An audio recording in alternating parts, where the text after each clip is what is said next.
एक ऐसी प्रेम कहानी जिसे भुला दिया गया। भारत कई अनोखी कहानियों और घटनाओं का साक्षी रहा है। यहाँ हर मोड़ पर कुछ न कुछ ऐसा सुनने को जरूर मिल जाता है जो आपको हैरान कर देता है कि क्या वाकई ही ऐसा हो सकता है। आज हम आपको ऐसी ही एक स्थान के बारे में बताने जा रहे हैं जो अपनी प्रेम कहानी के लिए जाना जाता है। ऐसी कहानी जो आज कई सदियों बाद भी न सिर्फ याद की जाती है बल्कि आज के भौतिकवाद के ग्रस्त समाज में जहां प्यार को सिर्फ एक खेल की तरह खेला जा रहा है, वहां प्यार के उस एहसास से रूबरू कराती है जिसके लिए कभी लोग अपनी जान भी दे दिया करते थे। ये कहानी मांडू की रानी रूपमती और बाज बहादुर की है। इतिहास के पन्नों में दर्ज मांडू मध्य प्रदेश स्थित रानी रूपमती का महल एक समय पहले तक बहुत खूबसूरत हुआ करता था, इतना कि कोई भी उसे देखकर अपनी आंखों पर विश्वास न कर पाए कि क्या वाकई ही कोई इमारत इतनी बेहतरीन हो सकती है। इस महल के ऊपर मंडप बने हुए थे जहां बैठकर पूरा राज्य नजर आता था। यह महल 365 मीटर ऊंची एक खड़ी चट्टान पर स्थित है जिसका निर्माण बाज बहादुर ने करवाया था।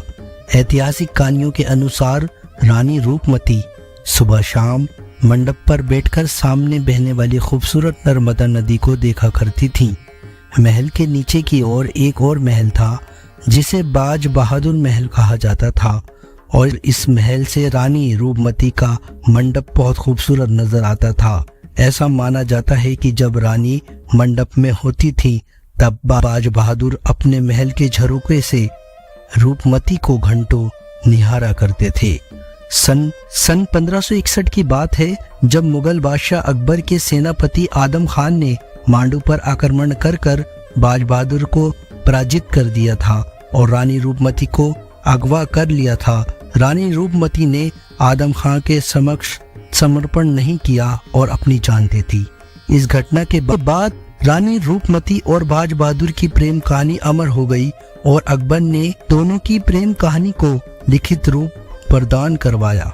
मांडू में न सिर्फ रानी रूपमती का महल चर्चा बटोरता था बल्कि यहाँ के कई और भी स्थित हैं जो अपनी खूबसूरती के लिए मशहूर हैं।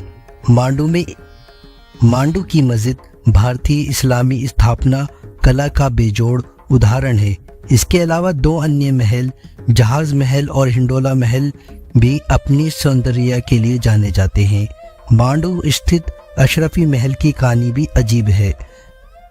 होशंग शाह ने सोने की अशरफियों से इस महल का निर्माण करवाया था जिसकी वजह से इसे अशरफी महल का नाम दिया गया। मांडू की इस भव्यता प्रभावित होकर मुगल सम्राट जहांगीर यहाँ कई महीनों तक रहे और चप्पे चप्पे का विचरण किया। इसने अपने प्रवाह से दौरान कई भवनों का न सिर्फ निर्माण करवाया बल्कि कई पुरानी इमारतों की मरम्मत भी करवाई।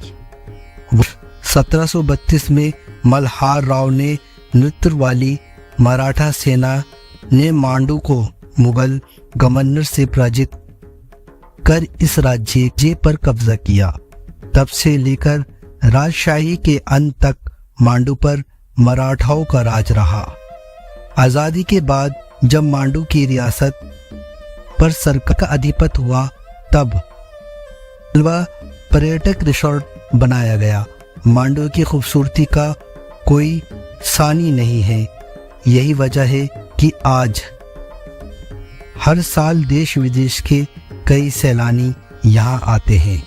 अगर आपको हमारी वीडियो पसंद आई तो प्लीज़ चैनल को सब्सक्राइब, वीडियो को लाइक और कमेंट ज़रूर करें।